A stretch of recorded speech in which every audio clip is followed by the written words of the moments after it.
Ça tourne. Alors, Joséphine, si tu devais définir ta vie sexuelle, passé, présent, futur. C'est une question compliquée. Est-ce qu'on peut définir une vie sexuelle? Je-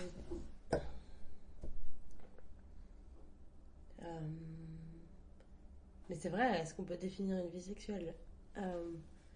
Si tu pouvais définir ta vie amoureuse, si tu pouvais définir ta vie personnelle, c'est impossible comme question. Mais Comment elle a évolué? ouais, essayons.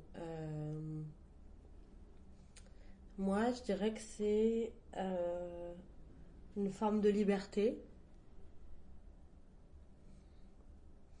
C'est des moments à part où on s'évade, où... et c'est aussi des moments de méditation. C'est les moments les plus privilégiés où on se connecte à son corps. Et je crois que la méditation, c'est un peu ça, se connecter à son corps. Et sans que ce soit une discipline, c'est juste une intuition, un instinct de vivre par et pour son corps. Et de profiter, de jouir.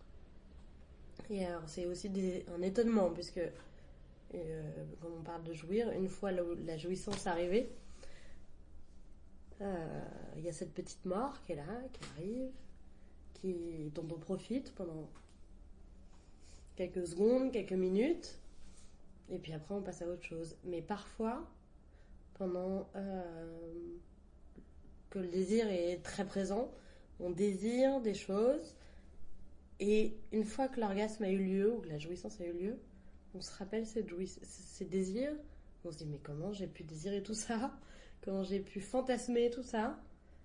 Donc la liberté du fantasme, la liberté du désir est,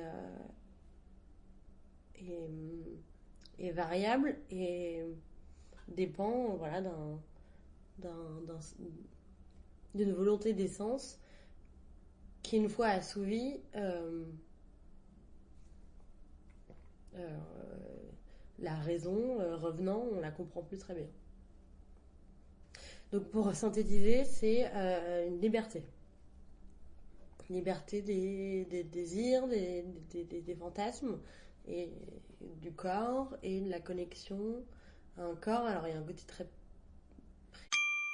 Sample complete. Ready to continue?